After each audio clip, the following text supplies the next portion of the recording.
I'm Dr. Bijan Zarrabi, a resident psychiatrist at a Harvard-affiliated hospital.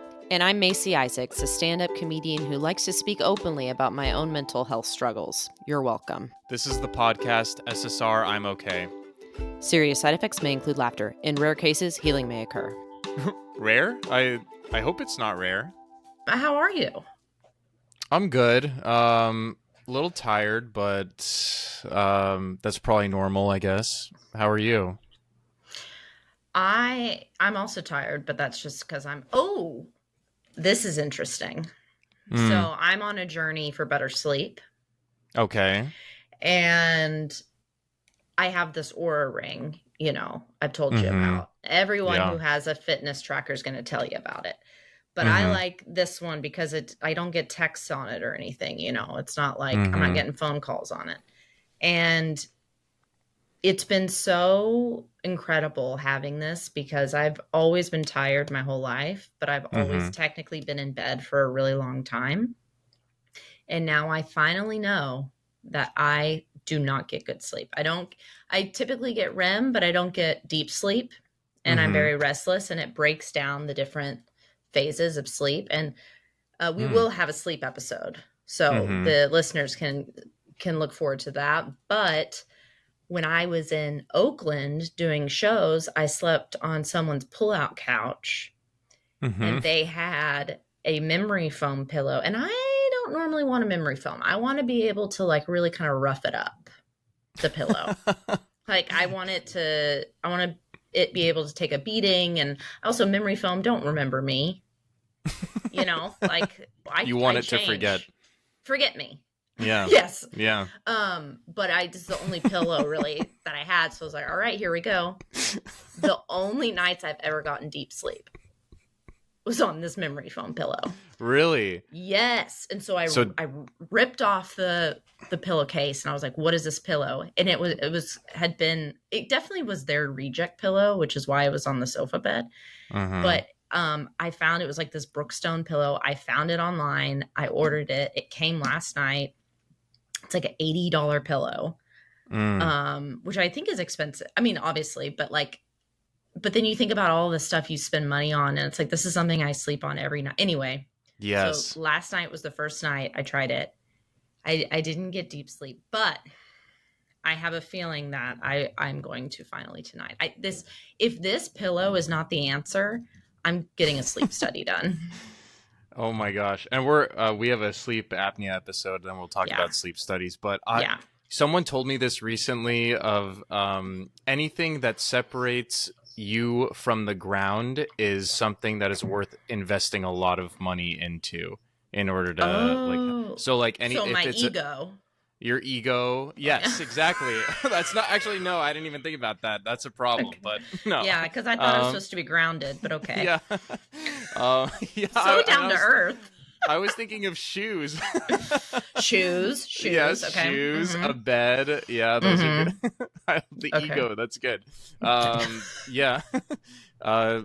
Anything that separates you from the ground is something you should be investing in. I think that's so true. To find a good pillow, that's not easy to do. I have this one pillow I've had for years, and I've tried to buy one that is the similar firmness and material, and I feel like I look online and I try to find the same specs, but it just does not match the one that I have. I don't know if it's broken in or what it is, but I just, when you find that one, one, I know. And it should last you, it should, not saying the actual pillow, but hopefully you can just keep rebuying that same pillow. But something like Brookstone, I'm like, I didn't even realize Brookstone still existed. I mean, I guess they're in the airport. Which one's Brookstone? Is it just a Sharper Image type store? It's like Sharper Image, yeah. I don't even know what happened to that place. Or Radio Shack. Oh, or Circuit City. They're all gone. Except for Sharper Image, I think still has an online, has still a website. But, I'm thinking of, no, I think Sharper Image might be done. I'm thinking of Sky Mall, which was basically the Sharper Image of the sky. I think we are sponsored by Sharper Image. Yeah. Right? It would, yeah. I think then our video quality should be a little bit better. Should have more, but yeah. But they're tough times for Sharper Image, so that's what happens when they're your sponsor. I think we even said their slogan is like, "Are they still around?" That's what their slogan was. Mm-hmm. Yeah.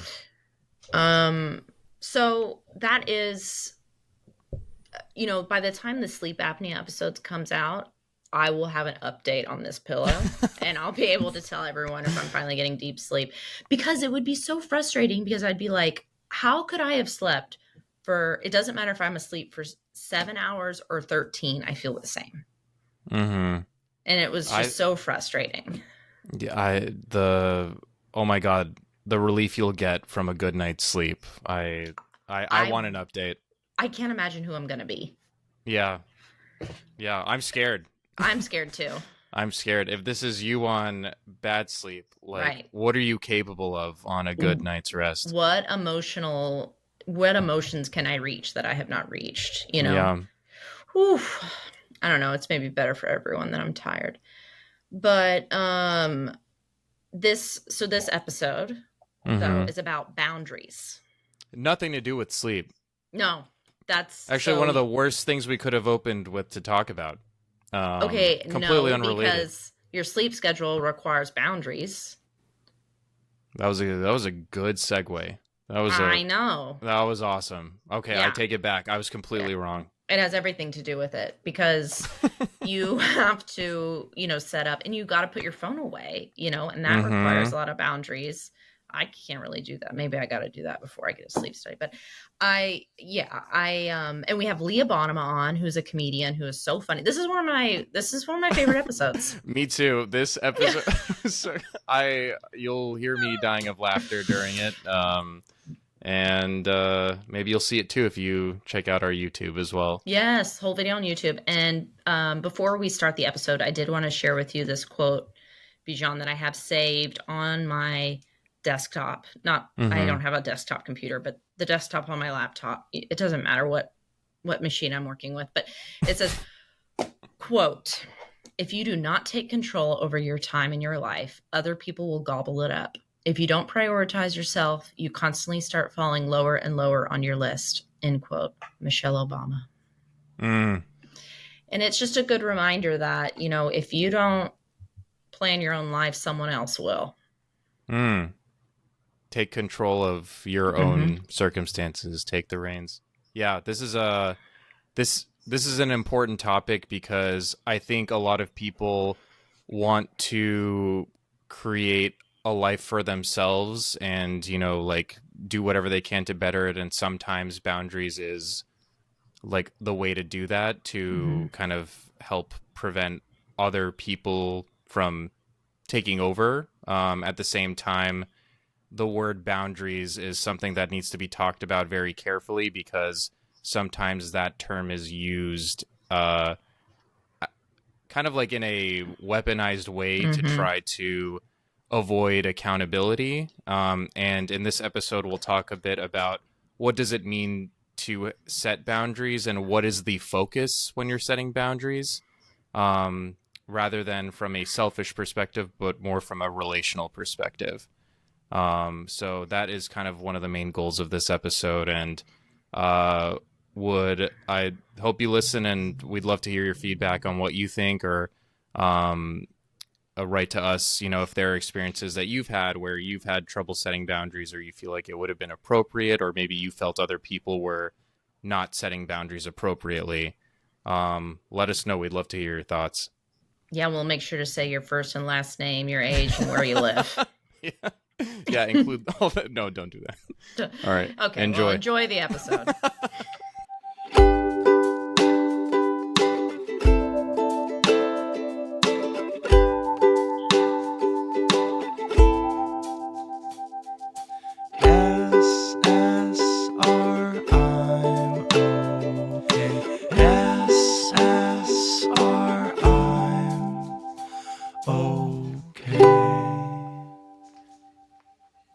talking boundaries today, huh? Yes, we are. And this is a very it's not confusing. It's just like this is controversial or confusing. Like both confusing and controversial. I think people talk about like, oh, I want to set good boundaries. Then there's some people saying, well, are you just setting boundaries or are you being selfish? And like, where do we draw that line? So it feels like a newer thing that we're collectively working on.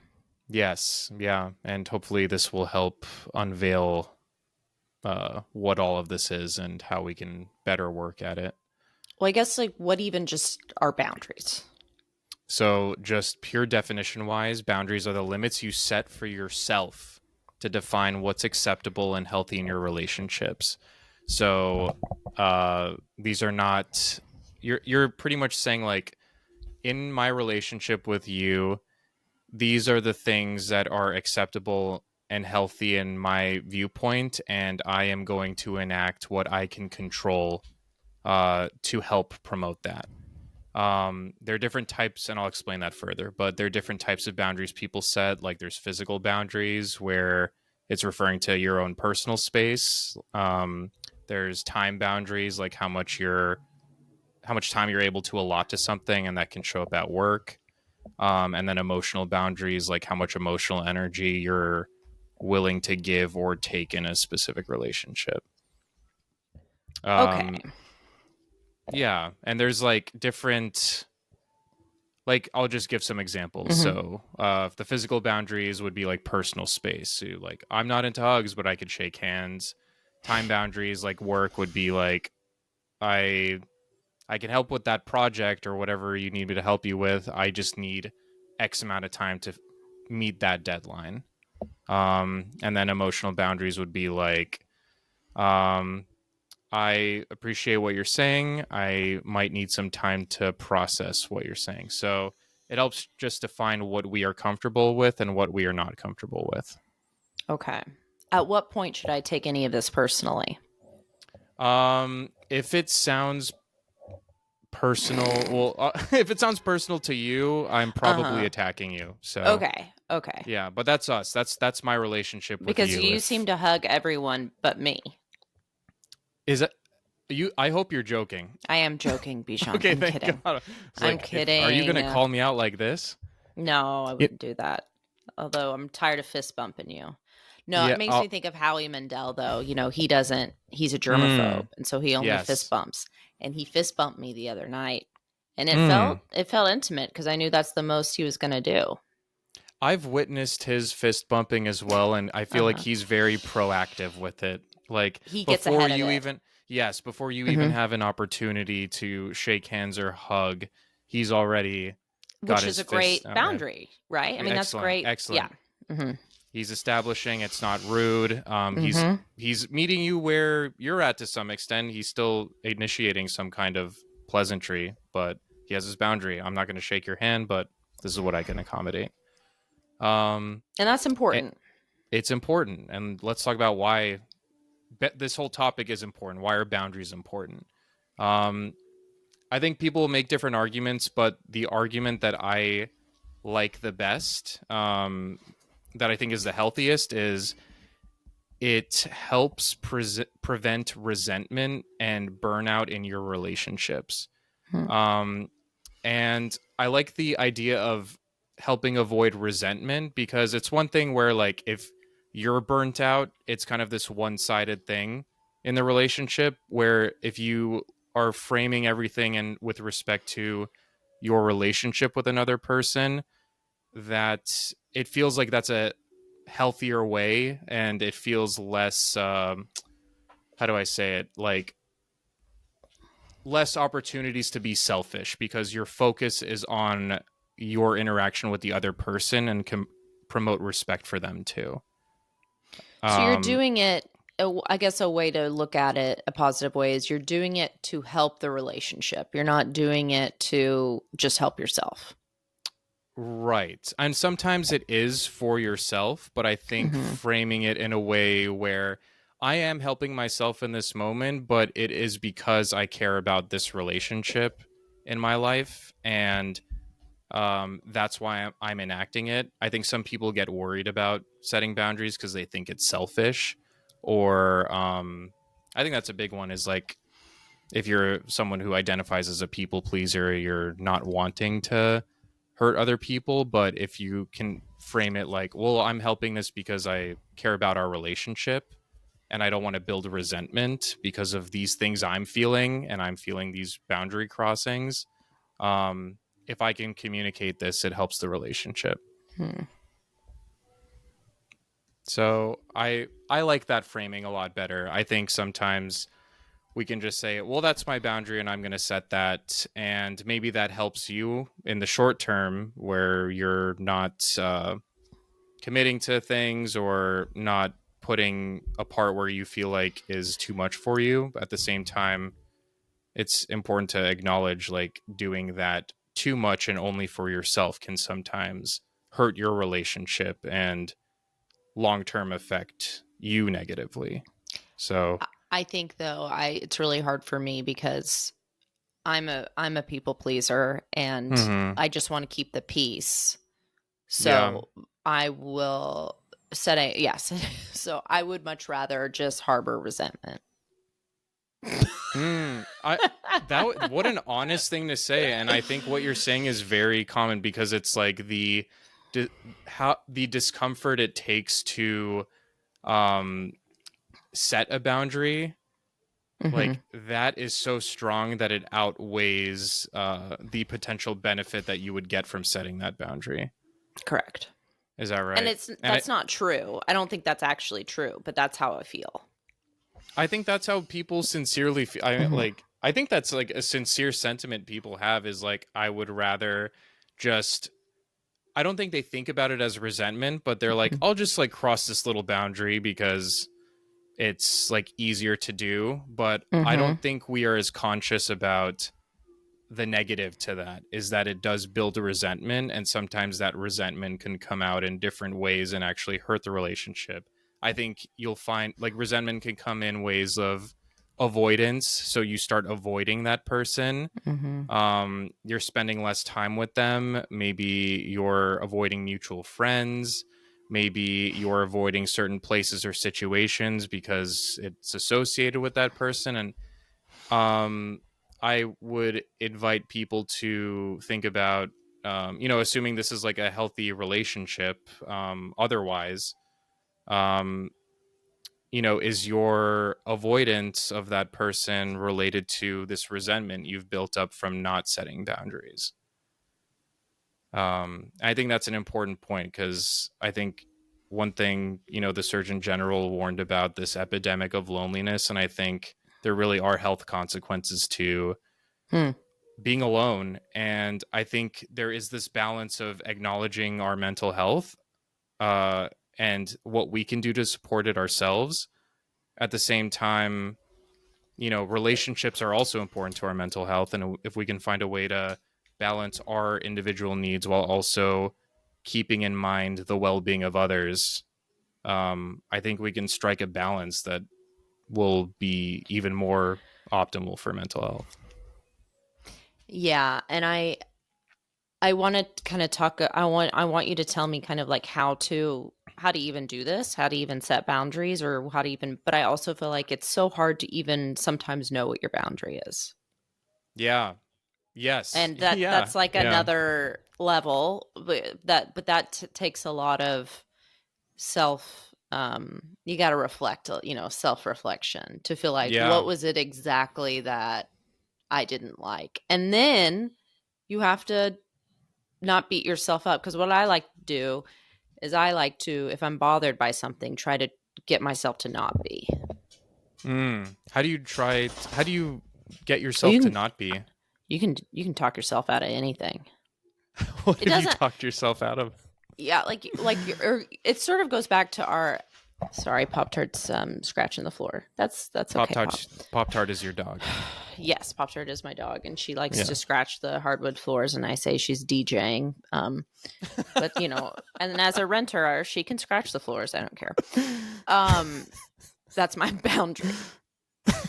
But I don't even remember what I said. Because sometimes you feel like you're too sensitive or something, like, oh, that shouldn't have bothered me. But it actually does. And it doesn't really go anywhere. But you can try to kind of think like, oh, that shouldn't bother me. I don't know why it bothers me. I just need to suck it up. Yeah. You're wondering, like, is it that I need to set a boundary, or how much of this is just me needing to be a little bit more tolerant of the circumstances? Mm-hmm. Yeah, that's a balance. And I think through this discussion, I hope we can shed a little more light on it, but it's also so tough because I think it's tough to give this like foolproof answer to answer every single relationship you have. Right. But I think at least having this frame of mind of like, hey, this is a relationship I value and this person's important to me, and I want to like avoid having resentment towards this person. How can I balance my needs while also incorporating theirs in? And I think that's a good way to frame boundaries rather than very unilaterally. Let's talk about it. How do we set boundaries?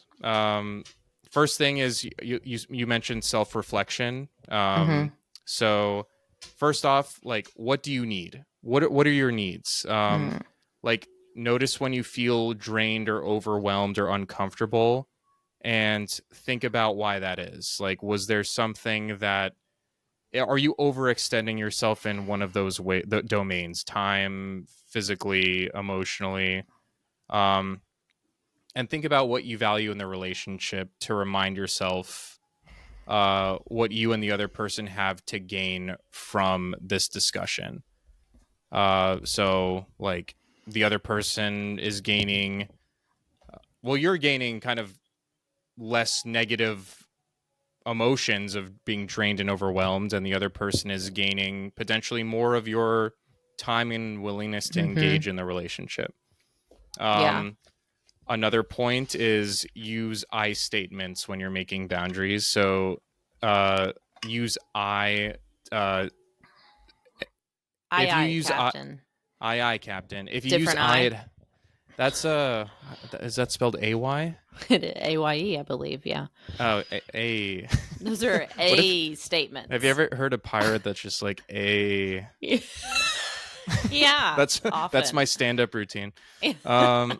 So like an I statement would be, I need some time alone, instead of you're overwhelming me, which is like very antagonistic. So you're kind of explaining, this is how I feel in the moment, and that helps avoid blame. If things get really intense, or I don't want to say really intense, but if you've communicated that with an I statement, and this keeps happening over and over and over, and the person has heard your boundaries multiple times, or what your needs multiple times, and they are still not, making a modification in some way, assuming it's like a very reasonable modification, and not ignoring one of their needs, you can say this formula: if X boundary is crossed, I will do Y. Again, I hate math. I know. I shouldn't have framed it like this. So here's an example. If you continue to speak to me that way, I will walk away. If you continue to speak to me that way, I will hang up. So if that boundary is crossed, I will do this action. So you are in control of what you can do. You are not telling the other person like, you better not speak to me that way. They can continue to do that, but if they do, you have some control over what you're going to do. I see. And I think the last few things is be consistent with it. Because if you say it and don't do it, they will know potentially that you can continue to have your boundaries crossed. Exactly. And then the last point, or one of the last points, is these are not permanent. Your boundaries can change. And so keep thinking about it. Maybe your needs change, maybe your wants change, maybe the relationship changes. These are not set in stone. So keep that in mind. My last tidbit that I like, it's one of my favorite things to apply in therapy altogether, is replacing the word but with and. So one way that would come up is, here's like an example I wrote out. I love you and care about this relationship. And so you would say, but, and I also need one night each week to help recharge. Okay. So, those things can both be true. And just because you need a night to recharge doesn't mean you don't love a person. So trying to replace the word but with and can sometimes be helpful to demonstrate that two things can coexist. I love your cooking and I need to eat out tonight. Yes. Something like honestly, that. I would take that well. Okay. Yeah. I actually would. Like, I need a night out. Yeah. To eat. Mm-hmm. Okay, so that's pretty... I feel like that's you did a great job explaining all of that. Yeah. You should do this more often. How would you feel if I brought in our guest? I love it. Let's do it. Okay. Do you love stories? Stories with heart? Stories with heart and gossip? Then tune into Kadi Assad Ghost Detective with me, Kadi Assad, and my friends Julia Stone and Mark Solo. We talk to entertainers about a time they were ghosted and try to figure out why that happened. It's touching, funny, and always hilarious. So tune into Kadi Assad Ghost Detective wherever you find podcasts. We are brought to you by Pure Yoga TV, on-demand and live stream fitness and yoga classes. Get fit fast. Stay fit for a lifetime on your schedule. Choose from an ever-growing selection of classes, including hot yoga, vinyasa yoga, inferno hot Pilates, yoga hit, ashtanga, meditation, and even more. We all know that exercise helps mental health. Well, now you don't even need to leave your home to reap those benefits. For only $9.99 a month, you can get full access. Go to pureyogatexas.com/pure-yoga TV and become a member today. So our guest today is a friend of mine. She is a comedian seen on The Late Show with Colbert. She's the co-host of the podcast Were You Raised by Wolves? And I would like to add that she is the author of The Holiday Breakdown. Everybody, Leah Bonnema is here with us, and she's been listening to our conversation this whole time. Leah, are you there? I'm here. All right. How are you? What'd you think of that? I thought it was great. Think of this? I love that you were like, boundaries. Let's call Leah because, I'm constantly calling you about my boundaries. And so that was wonderful for me to hear. Well, it's just, yes, I think we're both aware that it's something that it's hard to know what to do. Yeah. Or it's like, you know what to do, but it's going to give you a rash. Right. I think it's a good sign you should do it if it's going to give you a rash. I usually think if I have diarrhea, I should be doing this. Why does growth have to be this difficult? Macey said something this week that actually blew my mind. Like, I have been walking around thinking about it. Like, I didn't even know I could do that. Like that kind of a thought. And it was about boundaries. Really? Macey, what did you say? I don't know. Well, I was saying, this is jumping in before you said so many amazing things that I was thinking about. But I also struggle with being a people pleaser. And for me, I realize it's not about being liked. It's that, sort of in childhood, being a good person got equated with always meeting other people's needs. Yeah. So it's like I want to be a good person. So you feel almost like, I'm not allowed to do that. And then, so obviously I've worked really hard on that. But this week I was saying to Macey, I realize this person keeps doing this one thing to me and it always makes me feel uncomfortable. And I always assume that she didn't realize she was doing it. And I actually think she does it on purpose. And I just am not going to be around it anymore. Like, I can't be like, I don't want to be uncomfortable. And then Macey said, everybody sit down, She said, even if they're well-intentioned, you don't have to put up with it if it makes you uncomfortable. And I was like, what? Yes. What? Yeah. But isn't that true, Bijan? Yeah, yes, absolutely. Just because I don't think I have much to add to that. It doesn't mean that you have to tolerate it. At the same time, the way it is intended might impact the way you discuss it with them.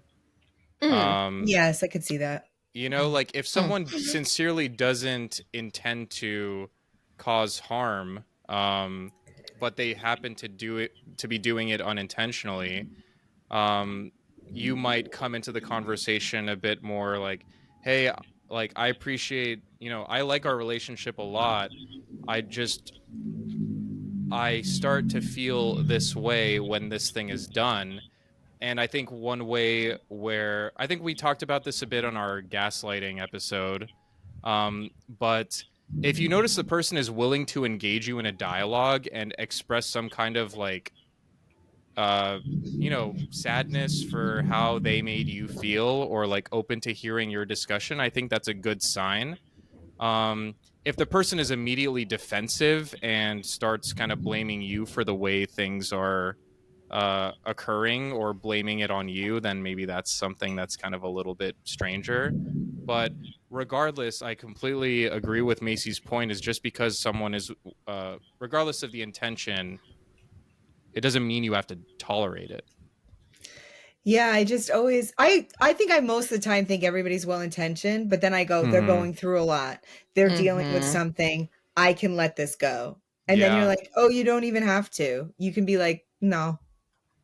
Yeah, I think that's like a very healthy way of looking at things. I think it's more when it starts to build this resentment. Because I think it's great to, I think, people do their own things, and there's a necessity for that tolerance of other people's behaviors to some extent.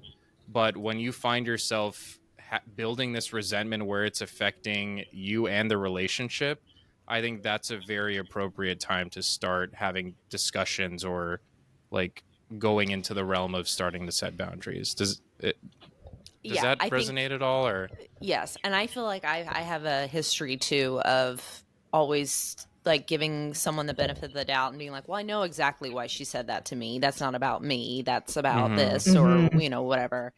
And it's really good. I think it can be a superpower because it makes you realize it's not really about you, which is great. But it also can be a flaw because then you never stick up for yourself. Yeah. I want to emphasize that strength for both of you. Like, that is a great quality to have, is understanding that it's not necessarily about you, and having some mode of tolerance for that, I think, is incredibly important. And I think something that needs to be like applauded and reinforced, because like, I think sometimes the use of boundaries can be taken the other way, where you just don't tolerate anything from anyone, and you set a boundary just because someone did something that you don't necessarily like. And that could have its own intentions and backgrounds that are probably like understandable in a lot of ways. But I think the tolerance of like an understanding of where people are coming from is a big strength. Well, thanks.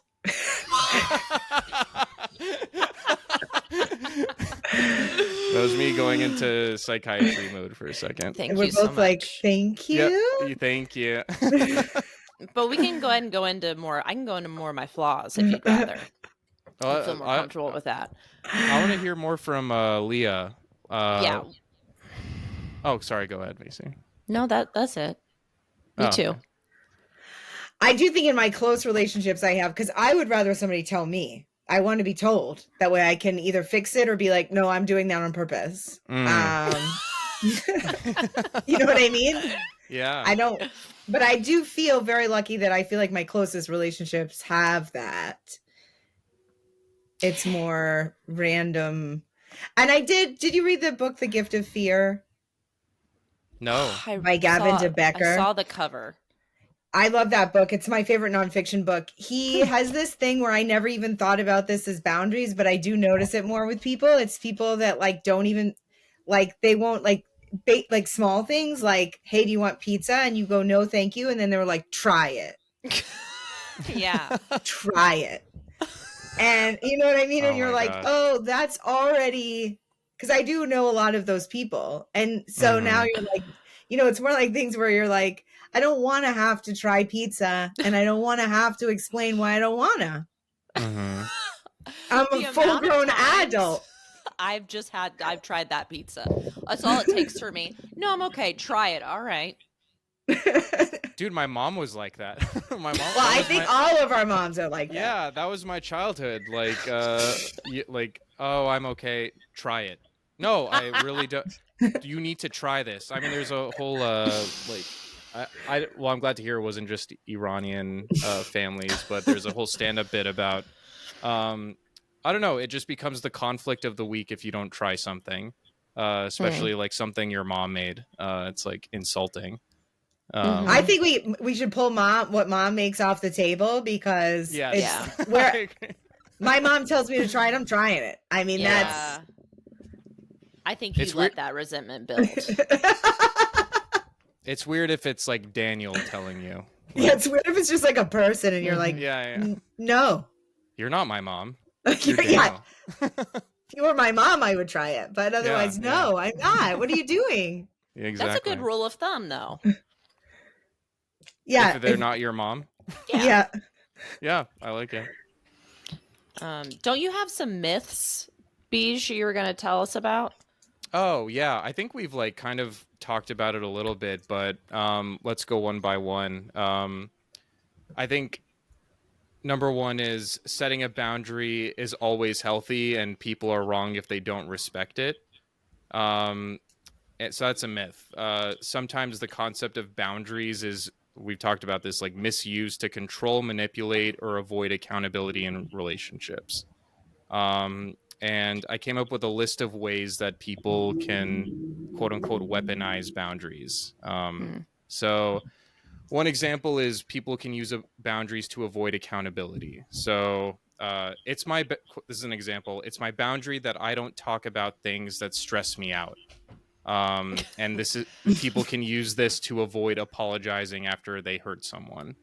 A way to change that to a healthy way is, I need a little time to process, but I do want to take responsibility for what happened. So you're taking accountability, but also giving yourself some space to think about how you can, process your emotions. Another way is using boundaries as an excuse for hurting someone, which is kind of similar. I have a boundary against dealing with negativity, so I'm cutting you off. This is after treating someone poorly and not wanting to hear their response. A healthy alternative would be, I don't want to be in a toxic dynamic, but I also want to handle this in a respectful way. And I think like noticing each time the healthy alternative is taking the relationship and the health of it into consideration. So these are just some examples of ways that people can use the concept of boundaries and misuse it in a way to kind of, it's like on the spectrum of selfishness, where it's like you are only accounting for your own needs and wants and not for the other person.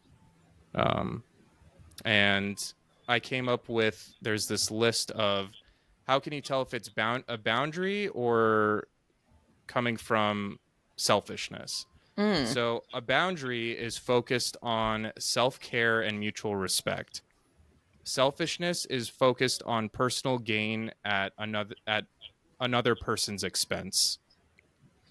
Okay, so here's an example. Yes. I'm thinking.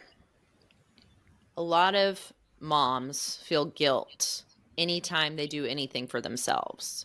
Like if let's say they have small kids or whatever, and they go and they have a whole spa day, they like feel guilty. But like, that's not selfish because that's filling their tank. Yes, exactly. That's another thing too, right? I mean, that's the part of self-care. Like you're taking care of yourself, and if you were with your kids day in, day out, I mean, some people just have to do this, but there's no sense of rest or self-care. Maybe sometimes people end up building resentment towards their children or their spouse, or they internalize it altogether because they don't even want to do that, or they can't do it. So they just start feeling depressed and anxious. Because I could see too, like I can picture, like if you have, let's say you have teenage kids too, and you just got off work and you're so tired, and one of them has a basketball game, and you're just like, I can't do it.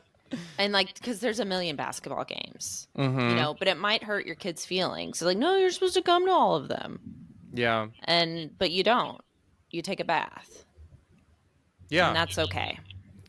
That is okay, 100%. I think when you start wondering, is it selfishness, is when they start missing every game and they're not even doing it to fill their tank anymore. They just don't want to go to the game. Which I understand too. Yeah, I mean, parenthood is also its own thing. Yeah. Yes, agreed. I derailed us. Okay, keep going. Oh no, that's a good example. So again, boundaries promote healthy relationships. Selfishness damages relationships. Boundaries communicate needs clearly and kindly. Selfishness ignores or dismisses others' needs. And then lastly, boundaries balance self and others.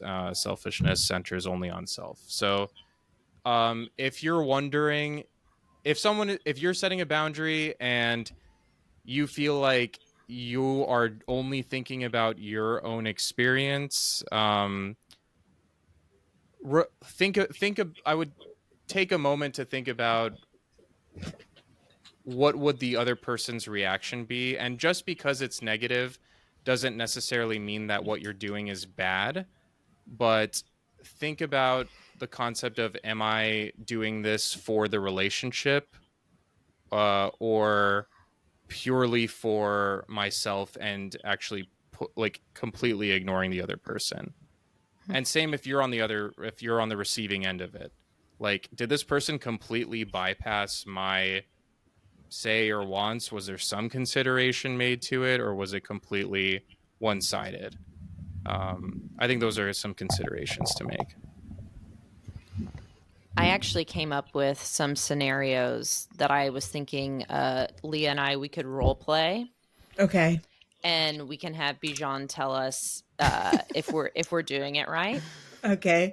So I'll be like the boundary crosser with you, and so you try to put up boundaries with me. Okay. I've never heard these before, so. I mean, I've been practicing these, Macey, so good luck getting through this. Okay. Good luck. Okay, so Prev, I'm going to ask you to get coffee tomorrow, but you can't, okay? That's yours. Okay. Are we good friends? Like, do I want to get coffee with you at some point? Oh, good question. Or am I just like done with you and your coffee? Oh, man. I think let's first round we do where you actually do want to get coffee with me. We are friends, and then we'll do another round where we're not friends. Okay. So we are friends. Okay. Hey, Leah, can you get coffee with me tomorrow? Tomorrow's really tight for me, but I could do Saturday or next Tuesday. Oh. Okay, yeah, I could do Tuesday. That would be great. Are you kind of good with any time? I'm better in the morning. If you could do the morning, that would be great. Oof, mornings are tough, but you know what? I want to see you, so I'll make it work. Aww. Well, because you're making it work for me for the morning, I'll come out to you. Oh my goodness. Yeah. Oh my gosh. Yeah. Okay. Incredible. Yeah. Okay, I can't wait for coffee. Is this how you two interact normally? That's pretty good. That's pretty I think it's pretty much how we interact. Okay, but now I'm going to ask you for coffee, and you don't want to get coffee. Okay. So Leah doesn't even like you in this situation. Like, is it like, what is the dynamic here? Like, she doesn't value this relationship? What if it's just like we're not? It's I'm not a top priority, and Leah's like really busy right now. Oh, okay. Yeah. So it's just that kind of thing. Okay. Okay. Yeah. Hey Leah, can we get coffee tomorrow? Hey, thanks so much for reaching out.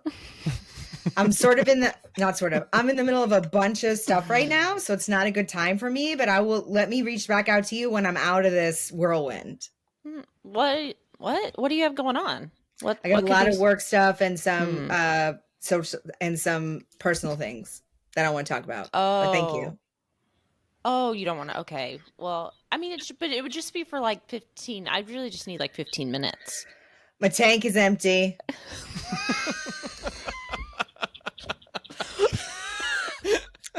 I just don't have the bandwidth. I'm sure you understand. I personally have never had an empty tank, so it's hard for me to empathize. Oh, so jelly! Exclamation point. So you know what? I guess you're right. I guess you just reach out to me when you find that bandwidth. That sounds great. Okay. Well, see you never. Okay. Oh. Okay. Oh my god! Wow. Well, I think those are really good scenarios. Okay. Yeah. Let's see. I have one more. I've been working hard on these. Okay. I can tell. Okay. So now, now I'm a really close friend of yours. Okay. But I live very far away from you. Okay. And I call you and I expect you to do things for me. Okay. Okay. Oh my God, Leah, are you there? Hello? Now it's a phone. I don't know why. It's a phone. Okay. Did I pick it up? Did I mind picking it up? You picked it up. Hey, how are you? What's going on? Oh my God, there's a snake in my bathroom. Are you in the bathroom with the snake? No. It's in there though. I need you to come get the snake out of the bathroom. Okay, well, I can't, but I'm going to Google who we should call to get this. Is the door closed? The door's closed, but I'm scared it's going to come under, and come to me through the thing. What I think you should do is I would get a blanket, roll it up, put it at the bottom of the door. Uh-huh. I'm going to Google what snakes don't like the smell of. We're going to spray that on the towel. I will stay on the phone with you. And then, why don't you call me on your computer? Uh-huh. We'll Zoom. And then I'm going to use my phone to call somebody. Because you said you were going to find someone. Yeah, let me Google a snake I don't personally do snakes. So you're so much stronger than me. I have been eating a lot of protein. I appreciate the compliment, but I think we should get a snake specialist. Okay. I think you're right. You sure you can't come over though, just because I'm really scared? Yeah, but you're pretty far. So I think we should get somebody in your area. But I'll stay on the phone with you. Wow, that's really nice of you, because I know you got a lot going on and you don't have much in the tank. I don't have much in the tank at all, but I'll stay I also want to let you know that a friend put a snake down my shirt when I was in middle school with my pants tucked in, and it ended up not a friend anymore. Ended up not being poisonous, so you're probably okay. Leah, how did I not know this about you? We've been friends since we were in first grade together. You play that one close to the chest, no pun intended. Okay, Bijan, what do you think? How was that? I don't know. That. I mean, the last one I wasn't even getting much boundary setting. That was just good advice, It was just good friendship. Yeah. You're just helping. I mean, I'm curious why you needed Leah in that moment, as opposed to a snake specialist. Because it's my go-to is just the dynamic is I just call her, and then she figures it out. Yeah, I mean, Leah handled it like a pro. She did. I wasn't even appreciating any kind of resentment on her end. She was I don't do snakes, which is a great line. Yeah. What a boundary to set too. That's not my specialty is snakes. You can tell I actually have a lot of people in my life who do this to me, and I've been you know what? Let's reroute this to a professional. But I'll sit here on the phone. Did you really have a snake put down your shirt? Yes. Are you serious? Explain the context. True story. I was out in the woods with a friend as a kid. Right. Fair But enough. is this not? This doesn't happen to other people. You know, I'm in a rural area. Bijan grew up in L.A. Okay, Yeah, I grew up in a rural area. That makes sense. So there's like, you know, they come out in the sun. They like to like get in snake, sort of like big knots of snakes. They're sunbathing, you know. And she grabbed one and put it down my shirt. You found? Did you like later find out what kind of snake it was? Like, how'd you know it wasn't venomous? Because it didn't bite me. Also, I don't think that we have. I don't think we have venomous snakes in Maine. Oh, that's lucky. Also, sometimes it's best not to know stuff. Yeah. Yeah. Good point. How old were you when this happened? I mean, it had to be. I mean, it's a solid memory. Yeah. So I had my brain was functioning, but it was pre-puberty. So, but after this, you got your period, which is so weird. Scared your body right in the menstruation. It really wasn't that horrible. Oh. I had a much worse time with a bee's nest, which I think I've told you about. Please share the bee's nest story. Oh, the John's bee's nest. losing it. So my parents, I don't know if you know any hippies, but my parents wanted me to be a part of a learn how to live out of the woods. And we were out in the woods, you know, like learning like what roots you can eat. You know what I mean? Did nobody else do this? No. And No. So they divided us into two groups. And I was in the water group, and then other people were in the digging up roots group, and they dug up a hornet's nest, and I was like down in a creek, you know what I mean? So they jumped the creek, and it was like a cartoon, like just a swarm came down, covered me and the other water girl. Legit. Oh my gosh. And they bit you. Yeah, they stung me real bad. That was way worse than the snake. Yeah. I like snake. I'll hang out with a snake. Well, that's why I called you, Leah. I'm not hanging out with bees. There were bees in our old apartment in the kitchen, and I was in the living room with no pants on. This is important. And I heard them, and I thought, I'm walking out with no pants, and I will come back when my boyfriend, who was gone for the night, is back. I literally was like, I don't need pants. I'm not going in there. That's a boundary. And then I had to talk myself down from it. I'm like, you do need pants. Yeah, that's other people's boundary. You and pants. Snakes are. I think snakes, they got a bad rap. Yeah. Was that a pun too? That's not even intentionally, but I just think my brain does it. You said close to the chest, and you just primed me for any puns you might make. Did you guys not have animals set upon you as children? No, I mean, not for me. I mean, LA, like, I think we would see the most wildlife I saw was I think a squirrel once. Oh God, cute. I love squirrels. I have squirrels. A very strong memory. This was also pre-puberty, but later enough in life that I remember. I was sitting at the dock on the lake with my cousin's husband, which would be my cousin, but they're divorced now. So my ex-husband's cousin, and there was a daddy long leg, and they're harmless usually. Yes. They're and so he had it, and he gave me the daddy long leg, and then I grabbed it, and it bit me. No. And which means it was not a daddy long leg. No. And I still have the mark. I'm looking at it right now. I still see it on my thumb. And that's a moment that I'll never forget. And another time, I thought I really wanted to get into fishing. I was like 6, 7, 8. It's like, I think that's a good hobby for me. So I woke up really early. I bought I loved the tackle box and all the things and the poles, and I love accessories. I got everything. I went out fishing.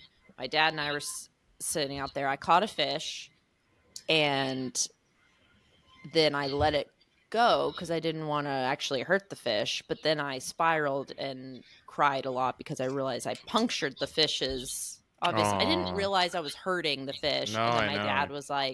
my dad was like, it's just like a canker sore. And I go, I hate canker sores. They are I hate rough. them. And I would never want to do that to anything. So I never fished again. Wow. We're so similar. I mean, it's really amazing how we found each other. That you just reminded me of the fish story reminded me. My friend of mine had horses growing up. And I was like, oh, I love horses. And her dad was like, I'll turn off the electric fence. They had an electric fence. Mm-hmm. He turned it off. I put my hands on it. He turned it back on. Oh my God. And I mean, they laughed for hours. It was, and I guess I laughed because I was like, I guess we're all laughing. That's sort of an animal story. That's a like literal boundary. That's like a literal boundary. You were hurt by that boundary. You were literally shocked by a said boundary. Woo! Boundary setting. You didn't get like they turned it on and it stayed on. Like, were you? No, he just shocked me. Oh, it just shocked you. Oh, yeah. Well, he thought it was funny. I guess they do it to everybody that comes over. It's such a good joke. I will say that happened to my dad. So we got an electric fence for my dog growing up because we didn't have an actual fence. So it was very common to get like those shock collars, which I think now is like people do not do that anymore. But my mom, I was outside with my mom and my dad, and my mom was like, it's not working, even though it was working. And he was like, it's not? He was like, oh, let me try it out. Oh, no. My dad put it on his neck and walked through, and it shocked him because the fence was working. And, my mom and I got a good laugh about that. So now I'm on the other side of the fence, Leah, where I've done that to someone. And I wouldn't think it's funny for a child, but for a grown man to get shocked by an electric fence, pretty good. That's comedy. Right. Wow. I don't think any of these things at the time bothered me because it was the 90s. You know what I mean? And we were lawless. Mm-hmm. Well, I think you were lawless. None of this I relate with, and maybe I'm the problem because maybe this is just me growing up in LA where there weren't electric fences and fish with canker sores, but I don't know. I lived in a residential neighborhood. You did. There was none of this, but maybe you said you maybe saw a squirrel. I saw a squirrel once, and then I went to UCLA for undergrad, and they had aggressive squirrels. Like, they had no regard for human life. They were so like, because they're always no boundaries, no boundaries at all. And you'd have to say like, if you eat my sandwich, I'm gonna walk away, and they wouldn't respect it, so we had to stop that. But yeah, like. They were aggressive, and I was scared of them. I kept my distance, but maybe I just lived a smaller life. I wanted more animals around, and now that I live in Massachusetts, like I walk by geese and ducks all the time, and like I don't tell anyone this, but I like when I'm walking to work, I say good morning to them. I love it. You gotta. Yeah, they're just I don't know. They look like people to me. Like, in what accent do you do? I'm like, morning. Okay, kind of southern. Yeah. Okay. Like a tip of the hat to you. Got it. Morning, jolly good. That's more British, but we're talking about boundaries. We're talking about boundaries. I will say, other side of the coin, there are people that just like to push your boundaries, and I don't think you have to have a conversation with them. I think you can be like, I'm just done with this. Mm-hmm. Yeah.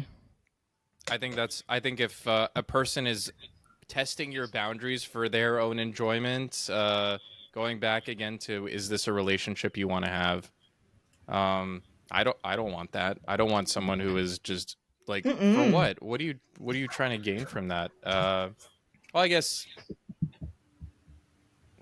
that's its own conversation, which we'll have at another point. Like, what are they trying to gain? But, yeah, no. Again, going back to the relationship, is that one you want to have? Mm-hmm.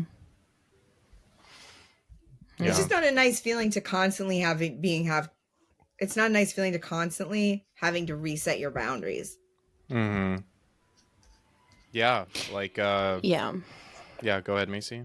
Well, I was just saying also, I don't think first you find out what your boundaries are, but it seems like if it's a good relationship, you don't even have to really, you can obviously say like, oh, like I only like, let me think of an example. Like, I just think that you don't always even have to clearly state your boundaries because they're not pushing back.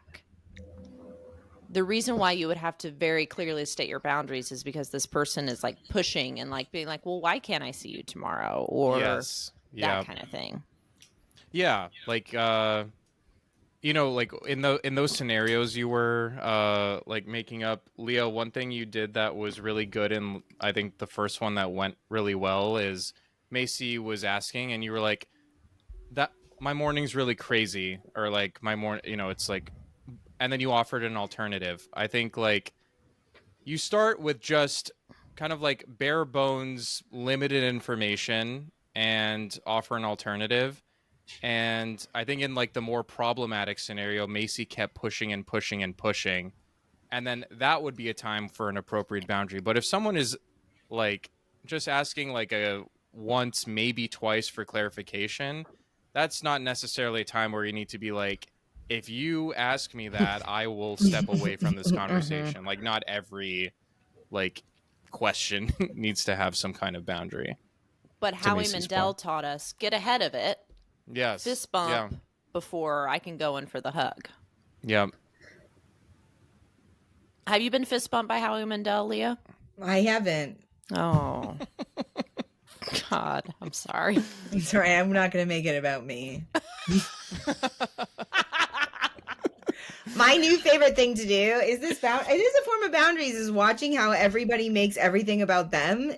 It's really become an art form in our culture of social media. Like, you'll be reading an article and people will twist things to make it about them and then get mad at people. And you're like, how is this happening? Do you have an example? The one I'm thinking of is not appropriate to share. Let me.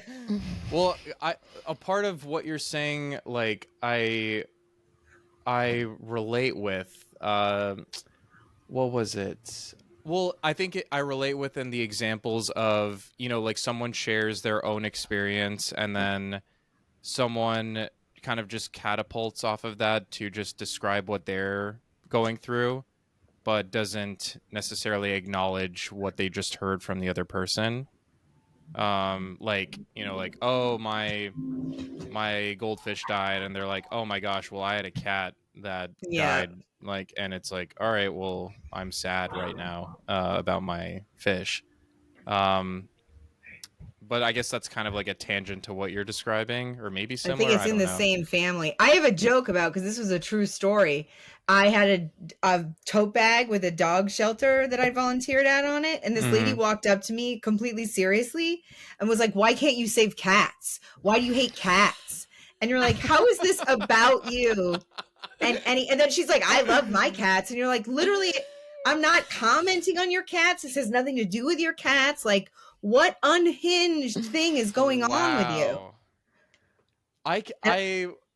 You're wearing a tote bag about a dog shelter. I didn't think that you would get any negativity about that. Like, that's so I'm saying, people like go out of their way to like take something very innocuous and then make it about them, and then that's the other side of boundaries, where you're like, you need to have boundaries with other people. Like, what other people are doing doesn't necessarily have to do with you. In cases of like volunteering in a dog shelter.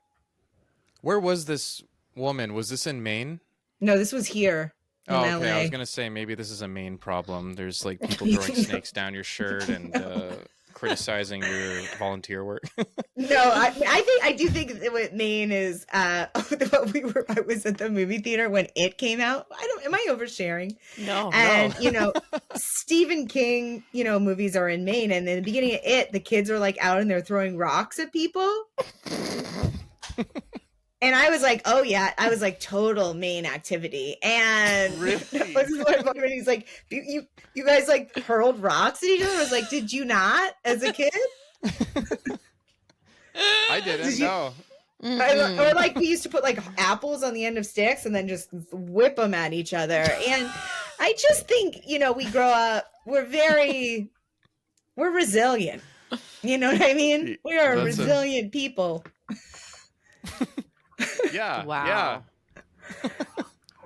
I used to have a potato gun. Did you ever have one of those? No, but I think that's the same. Throwing apples on a stick and a potato gun. It's what similar. is a potato gun? I freaking love it. You take a potato. Okay. You take a potato. And then there's a little gun and so you just take a piece of the potato and and it shoots pieces of potato at people. So it doesn't hurt that bad because it's not like a whole apple or a whole potato. It's just little pieces of the potato, but it is a hoot and a holler. So it's a gun, but before you just put a potato before it? Well, that's how you load it. Is you punch it into the potato. Oh. And that's the ammunition. And what would you gain from this? I would gain domination. Or this is just what kids do, is they possibly give each other head injuries. Oh, so you just shoot other people with it? Yeah. Yes. Oh. You think I'm shooting myself? I thought it could be like a kitchen tool or something. I don't know. Oh, yeah. Just make it a tater salad. Yeah, exactly. I think we covered a lot here. Yeah, we sure did. Is there anything else on your agenda that you wanted to get through? I think the only thing that might be good to end on is I think the problem, like Leah brought up, is like with kind of the people-pleasing aspect. Like, how do you get over that if you want to set boundaries? And I have like some quick tips I could run through. Great. Just to like, if you are a people pleaser and you find the thought of setting an actual boundary like very frightening. So just quick ones. Number one is, again, just rethink how you think about boundaries. Don't think of it as selfish, because I think that's where people get hung up. Think of it as, this is for the relationship I have with this person. I don't want to build resentment. I want to do this for the relationship. Number two is, don't just go from like setting no boundaries to this very intense, like, showdown of, where it's going to lead to this intense confrontation. Like, slowly work your way up and build that strength to show yourself that you're capable of doing this. So like try to start with just saying no to a minor request. Like maybe like someone invites you somewhere and it's like, oh, I can't really do that. But like just start small. That's kind of the main point before you go into these like intense ones where I can't have you speaking to me that way, which can feel very frightening to people who are worried about, hurting someone or being, So, and then the last one, just don't over explain yourself. Like the example Leah brought up, like my mornings, like I have a wild morning. Can we do X? Like the more you explain, the more it's left for questioning and, and then if you come off over explaining, that could put you in a weird spot. So just try keeping it simple. And again, use the I statements like we talked about. Don't try to like frame it in a way where you're putting blame on them. And then if they push back, that's okay and that's normal. And feeling guilty is also normal too. But guilt does not necessarily mean that you're doing something wrong. Oof. Sometimes it could, but not always. This stuff just honestly takes a lot of practice. So I think that's all I got. Can I add something? Yeah, absolutely. Two things on that. One of them was we on our podcast that we do, because it's a lot of manners stuff or social etiquette stuff. We always say, if you're explaining, you're losing. And I do have relationships in my life where like once you start explaining, they grab onto something in it and then you have to like go on this whole other thing and you're like, so I've really worked on not doing that anymore because you're like, I was just trying to give you like the full blanket of like everything that's happening, but instead but I didn't want to talk about that. So I'm just not doing that anymore. Yeah. And then the other thing was with the, like I've worked up, I can now do that. I can't do that. But like I had 2 big no's 2 weeks ago, or 2 things that people that I cared about wanted me to do. And I wasn't comfortable doing them. And they were back to back and I felt sick.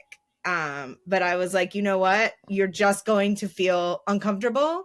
And like what you were saying, it doesn't mean that I'm doing something wrong. It just means that I don't do this a lot. And I'm just going to feel uncomfortable and it's going to go away. Exactly. And I also think that if you're on the other, like, I would want my friend to put up a boundary. Like, I would never want my friend to do something they're not comfortable with. So it's like looking at it from that perspective too. It's like, I don't want. It's like, Leah, if you didn't want to do this podcast, obviously I wouldn't want you to actually have to do it. Like, it's very kind of you to do it. But it's like, I feel like I do so many things that I don't want to do. And it's like, I don't know why I do that. Mm-hmm. You know? Yeah. I do. You do want people to be able to say no. Because then you can ask, I want you to come with me, but I don't want you to come with me if you don't want to come with me. Of course not. Yeah. Yeah, I don't want, like, someone else building resentment against me when I don't even know about it, you know? Like, I didn't even realize that was making you feel that way. Yeah. Again, like, going back to, like, what is the intention? Like, if I was doing something that you didn't like and I wasn't aware of it, I would be, like, bummed. And, like, that you continued to engage in something that was making you feel that way. So, yeah. I also think don't do anything you don't want to do. Yeah. I would have caveats to that, but I mostly agree with that. I think in comedy though, it's like I do think that we are around like extra. This conversation Macey and I had that she dumped that gem on me. That thing that blew my mind all week was about because we're around people that I think sometimes are like extra. Yes. Unrelenting. Yes. And so it's like if you're a person like myself who like feels guilty for just putting up one boundary, the time you'd have to put him up. You have to be so aggressive with your boundary that you feel like you're being a monster, which was like what I was being with this. I felt like I was being a monster, but really they're the monster that to make me go that far. Yeah. Well, I mean, yeah, that's a great question. Why are you putting up all of this? What is making you put in all of this effort? I think like Macey in that practice scenario, morning's crazy. What about this? Like, immediately shifted over. It sounds like for these other people you're dealing with, like they would perseverate on that one, like, what do you mean your morning's crazy? Why can't we just fit this in? Like, that is exhausting. Like, it's exhausting. Why am I putting up this fight with you when we can just find an alternative time? Or they'll be like, am I not important? That's tough. I think good advice too is just be cool. Just be chill. Just be chill. Be cool. That's what I tell my patients. Just be chill about it, my dude. Just chill out, man. Yeah, it's awful. Just get a dog. Have you thought about exercising? Yeah. Have you thought about getting a trampoline in your living room? Which is what I have done. Has that. And then when I have to tell somebody no, I go, get on the tramp.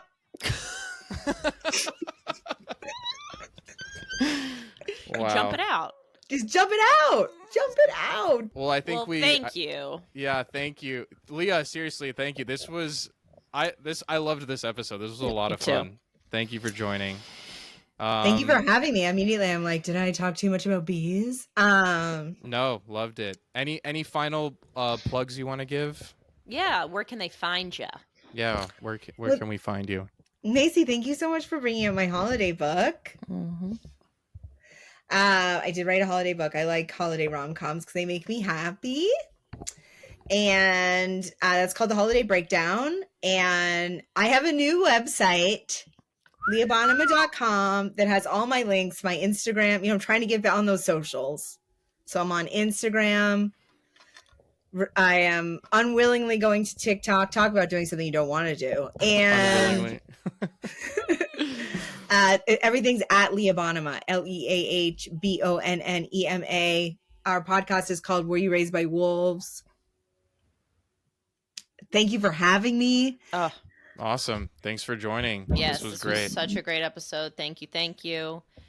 And I think that's it for us. Are we going to all decide our boundaries? It's over? Yes. I'm going to stay here because I also... Well, if you stay, I'm going to leave. That's fine. All right. Bye, everyone. Okay, bye. SSRI'M OK is produced by Dr. Bijan Zarrabi and Macey Isaacs, with artwork by Zoe Zaxon and music by Raul Garcia. Edited by Katie Hedenbach. Special thanks to our sponsor, Pure Yoga TV.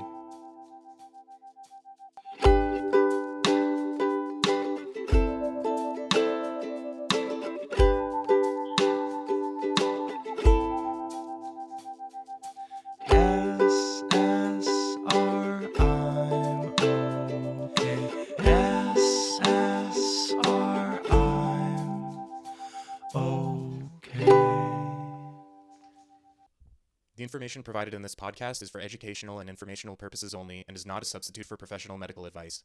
Always seek the advice of a qualified mental health or medical provider with any questions you may have regarding a psychiatric or medical condition. Never disregard professional medical advice or delay in seeking it because of something you've heard on this podcast. The views and opinions expressed by the guests and hosts are their own and do not necessarily reflect those of their affiliated hospitals or medical facilities. While we make every effort to broadcast correct information, we are still learning. We will double-check all of our facts, but realize that medicine and psychiatry are constantly changing. We welcome any comments, suggestions, or corrections of errors. Lastly, any humor or satire used in this podcast is not intended to trivialize or minimize the seriousness of mental health issues. Listener discretion is advised.